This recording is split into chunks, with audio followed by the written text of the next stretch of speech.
c'est une affaire française, une affaire européenne. Le plaisir qu'on a de vivre dans une démocratie. L'important, c'est d'avoir vécu un moment ensemble.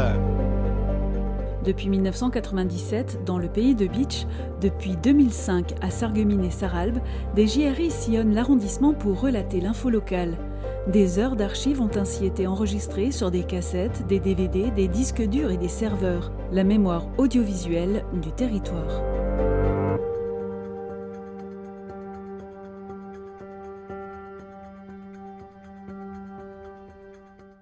Autour d'une grande table, de nombreux élus du pays de Bitche ont assisté à une réunion de présentation du schéma départemental de développement touristique.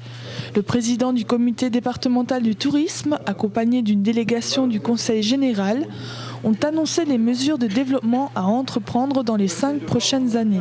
Pour augmenter la fréquentation touristique, le CDT de la Moselle veut miser sur la qualité. Alors tout va être essentiellement axé sur ce qu'on appelle la démarche qualité. Démarche qualité donc au niveau des organismes de tourisme, des offices de tourisme et des syndicats d'initiative, par exemple dans le cadre de l'accueil. La semaine dernière, d'ailleurs, nous sommes réunis pour remettre à chaque office de tourisme et syndicat d'initiative un petit manuel de façon à harmoniser les accueils dans les différentes structures. Charte de qualité en matière de gastronomie, mais celle-là existe déjà dans le cadre de la Moselle gourmande. Charte de qualité dans différents autres domaines. Il faut absolument, notre gros problème en définitive, c'est de fidéliser nos visiteurs.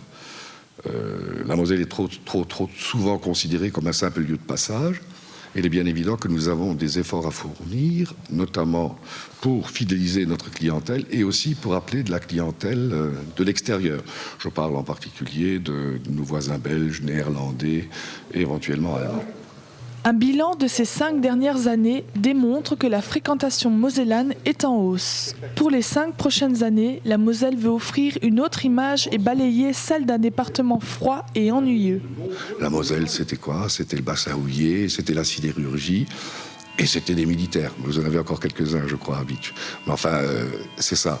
Tout le monde a fait, dans sa famille, quelqu'un qui a fait son service militaire à Bitche ou à Metz, etc. Bon, et la grisaille. Bon, on n'a malheureusement pas l'assurance d'avoir toujours le beau temps, donc il faut capter le touriste avec d'autres moyens. Et c'est ces moyens que nous mettons actuellement donc, en œuvre pour le faire venir et le faire surtout revenir. Je crois que c'est ça qui est très important. Le Conseil général financera une grande partie du schéma de développement touristique.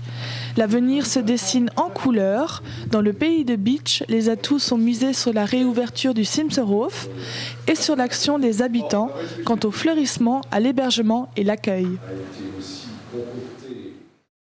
Il est 17h55. Les derniers électeurs se pressent au bureau de vote à Étain. Ici comme ailleurs, dans le pays de Bitche, il y a eu un vote contestataire au premier tour. Le Pen battait aisément Chirac et la gauche disparaissait carrément du trio de tête. À voter. Une fresque illustrant une grande bataille pour la République est placée non loin de l'urne. Un hasard peut-être, mais en la regardant, on ne peut ignorer combien il a fallu se battre pour notre liberté, pour l'égalité et la fraternité. Yves est le dernier électeur de la journée. Le compteur affiche 543. Il y a eu 45 votants de plus qu'au premier tour, soit 8%. Tu viens de voter à 6h moins 2. Est-ce que pour toi c'était important de voter aujourd'hui ? C'est toujours important de voter. Hein. C'est affirmer son opinion, je crois. Aujourd'hui, surtout, ce qui était important, c'était de se battre un petit peu pour nos convictions et garder un petit peu nos libertés. Parce que c'est quand même il y a quand même un des deux partis qui est extrémiste et ça peut être dangereux pour la France qu'un extrémiste sorte au pouvoir. L'heure est au dépouillement. Cette phase fait l'objet de procédures qu'il convient de respecter scrupuleusement. Les enveloppes sont comptées, les signatures sur la liste électorale aussi. Tout va bien, il y a correspondance avec le chiffre du compteur de l'urne. Pendant que l'équipe municipale commence le dépouillement, Joseph, comme quelques autres étingeois, attend. Bon, le deuxième tour est toujours un peu plus impressionnant que le premier, et toujours intéressant de savoir lequel des deux candidats l'a remporté, surtout à Étain. Sachant que les résultats d'Étain sont peut-être représentatifs au niveau national. Au bout d'une dizaine de minutes, une tendance révèle une nette avance de Jacques Chirac. Ce n'est pas une surprise, mais il fallait en être sûr. Céline est fortement intéressée par les résultats nationaux, mais elle a d'abord voulu se rendre compte de ceux de son village. Elle espère fortement qu'autour d'elle, la sagesse reprenne le dessus. Pour l'instant, on n'a pas encore les résultats, mais bon, j'espère qu'il aura moins de voix à Étain qu'au premier tour. Parce que je pense qu'au premier tour, il y a beaucoup de gens qui ont voté pour lui pour la contestation. Puis j'espère qu'ils se sont rendus compte que son programme n'était pas applicable. Comme dans toute élection, les bulletins nuls sont trop nombreux. Aujourd'hui, un électeur a choisi de sacrifier son vote pour livrer un message à ses concitoyens. Le maire, pour ne pas détourner la concentration du dépouillement, en promet la lecture plus tard. Il est 18h30, les scrutateurs finissent de comptabiliser. Le maire peut proclamer les résultats. Donc, pour Jacques Chirac, 388 et Jean-Marie Le Pen, 111. On dirait tout simplement que le score de Le Pen est quand même encore relativement élevé pour une localité comme la nôtre. Aussi vais-je vous donner lecture d'un bulletin un peu particulier que nous avons trouvé dans l'urne. Ce n'est pas du tout trahir un secret quelconque. Dans un paisible village, 121 voix pour le Front National. Pourquoi ? À Étain, nombreux sont ceux qui ont la foi. Ensemble, ils prient « Je crois en toi ». Tous frères à l'église face à la croix, sauf les Algériens, les Tunisiens, les Turcs, ça va de soi. Pour eux-mêmes, ils réclament plus de droits. Pour les autres, surtout plus de lois. Alors, ils votent Le Pen et sont fiers de leur choix. De ce résultat, j'ai les larmes aux yeux, moi. J'aurais honte de lui donner ma voix. Trouvée dans l'urne. Joliment écrit, et qui résume tout simplement un petit peu la situation de nos modestes localités. Nous avons encore, excusez-moi du encore, 20% de Le Pen, et la fois d'avant, nous avions aux alentours de 23% pour le même candidat. Alors j'estime que pour une petite localité comme la nôtre, ça fait énormément, d'autant plus que nous n'avons pas de cas particuliers, nous n'avons pas de chômage, nous n'avons pas d'étrangers. Or, la question qu'il faut se poser, que demande le français dans les petites localités rurales? Souhaite-t-il plus de réglementation ? La réglementation, on peut la mettre en place au niveau de la localité, mais très souvent, elle est bafouée. Le maire d'Étain, comme sans doute bon nombre de ses confrères, est interpellé par les résultats du premier tour. Comment peut-il faire face aux valeurs citoyennes disparues et à l'insécurité qui en découle ? La Ruée vers l'air est un magazine des pays, ceux où l'on travaille depuis toujours, ceux où l'on s'installe, ceux que l'on visite. Réalisée par Patrick Éric et animée par Sandrine Meursch de France 3 Toulouse, cette émission est basée autour des réalités d'un même pays. Présenter les caractéristiques de chaque petite région de France avec ses traditions et ses curiosités, tel est l'objectif de ce magazine. Il n'y a pas d'identité pour une région, pour un département, pour un canton peut-être. Là, c'était vraiment la notion de petit pays. Il y en a 460 ou 470 en France. C'est facile à identifier, je dirais. On a envie d'aller quelque part parce qu'on parle de cette manière-là, qu'on mange cette recette-là, parce qu'on peut visiter telle ou telle chose. C'est complètement abordable, je dirais. Il y a quelques jours, l'équipe de France 3 Sud s'est arrêtée dans le pays de Bitche. C'est au café du centre de Volminster que Sandrine est allée à la rencontre des habitants pour comprendre le plat et leurs traditions culinaires. J'ai hâte quand même de rencontrer les habitants. Je les ai rencontrés par téléphone, ça m'intéresse beaucoup. Et puis là, j'ai très envie d'être un peu plus ethnologue, quoi. C'est là-dessus qu'on est un peu bridé sur cette émission. Moi, j'en ferais bien une émission d'ethnologie pure, presque.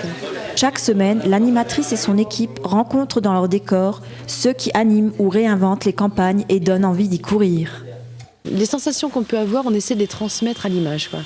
C'est un peu ça le pari, en fait. C'est de ne pas faire que de la belle image carte postale, mais qu'on sente à un moment donné, il fait frisquer, mais ça sent bon, même si on ne l'a pas. C'est un peu mouillé, mais ça s'enfonce. Voilà, les essences, un petit bouquet un peu fugitif comme ça dans un fossé, la couleur d'une vache, etc. La visite de l'équipe de production de France 3 sur notre secteur démontre une nouvelle fois l'intérêt et l'attachement à notre pays, réputé pour son label qualité de vie. Jennifer Haim de Haute-Villers est la 4000e personne à s'abonner à la médiathèque Roca. Un tel numéro mérite une récompense. La chanceuse s'est vue remettre un cadeau par le maire de Beach et la directrice de la structure. On a choisi un CD, une heure de connexion Internet et une bande dessinée. C'est ce qui plaît le plus à ce public-là. C'est quoi? C'est le dernier Indochine. Tu l'as pas encore? Ah bah c'est parfait. Elle s'est inscrite mi-avril, mais elle n'était pas disponible avant ce jour pour pouvoir recevoir son petit cadeau. Parce que nous souhaitions la remercier pour ce geste et justement en faire part à tous nos lecteurs pour les remercier d'être fidèles au rendez-vous de la médiathèque. Jennifer a presque 15 ans et la lecture fait partie de ses passions.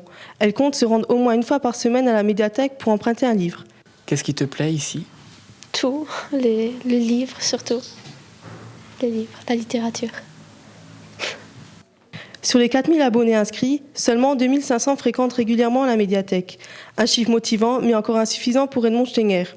Le président de la communauté des communes de Beach et environ voudrait étendre la fréquentation de cet espace culturel au-delà de notre secteur. Il faudrait étendre l'aire d'influence de la médiathèque. Donc il faut que cette médiathèque soit connue bien au-delà des limites de la communauté de communes. D'ailleurs, mademoiselle Jennifer Haim n'est pas dans la communauté de communes de Beach puisqu'elle est à Haute-Villers. Donc il faut bien sûr que ça intéresse les habitants de tout le pays de Beach, mais je dirais même au-delà du pays de Beach, puisque cette médiathèque peut correspondre à un public de 20 à 30 000 habitants à peu près. Aujourd'hui, avec 4000 inscrits, la médiathèque suit une évolution croissante depuis son ouverture en 1999. Comme Jennifer, vous serez peut-être le prochain numéro chanceux. On prépare le 2 juin, la fête du centenaire de l'Église, hein, et puis c'est en même temps la fête Dieu. Alors on remonte le reposoir en cristal qu'on avait déjà monté il y a 2 ans. Depuis 2 ans, 9 anciens cristalliers de Saint-Louis se retrouvent dans l'ancienne menuiserie et s'attellent à rénover un ancien reposoir en cristal pour le centenaire de l'église dédiée à Saint-Louis. C'est en 1910 que les ouvriers des cristalleries ont créé un reposoir tout en cristal pour honorer la fête Dieu. Actuellement, je suis en train de monter des petites guirlandes avec des poules qu'on a trouvées. Personne, nous, aucun des jeunes retraités qui travaillent, on ne sait pas d'où ça vient. Mais tout ça, c'est des parties qui faisaient partie de l'hôtel. Alors, imaginez-vous le travail que ça fait, parce que tout ça, ça a été taillé à la main à l'époque. Depuis le début de la Deuxième Guerre mondiale, ce joyau reposait au fond des archives de la cristallerie. Verriers, tailleurs, menuisiers et décorateurs, tous ont mis la main à la pâte pour l'assemblage du reposoir. Un travail minutieux et passionnant basé sur leur imagination. On a travaillé sur des photos du temps, d'avant-guerre, des photos qui n'étaient vraiment pas très explicites, parce que on travaillait un peu approximativement et c'était comme si on formait, on travaillait sur un puzzle, on formait un puzzle. Mais une fois qu'on avait trouvé le filon, alors là c'était un travail vraiment passionnant. Hein, et c'était vraiment prenant le travail. D'ici le 2 juin, le reposoir en cristal sera monté dans sa configuration complète. La structure atteindra les 6500 pièces et servira de cadre pour la célébration de la messe en plein air du centenaire. Encore quelques jours et le puzzle sera reconstitué pour la plus grande joie de tous. Helmut Kohl à Roppwiller, ce n'est pas un mirage, mais bien la réalité. L'ancien chancelier d'Allemagne est venu dimanche dans le plus petit village du pays de Beach pour inaugurer un chemin transfrontalier reliant Roppwiller à Eppenbrunn. Un moment fort en émotion. Écoutez, c'est unique, c'est exceptionnel. Ça n'arrivera plus jamais, ce n'était jamais arrivé, ça n'arrivera plus jamais. Du moins, je ne le pense pas. Je le souhaite à mes successeurs, mais c'est chose rare. Helmut Kohl a refusé toute interview. Il a préféré rester à l'écart des médias et s'est limité à donner un discours en toute simplicité devant une foule admirative. Vous savez, lorsque je parle de l'Europe, Ce que nous faisons d'ici, aujourd'hui, est capital.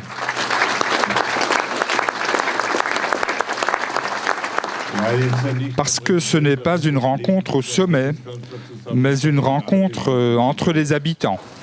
Sondern ganz normale Leute, hier mitten in unserer Heimat.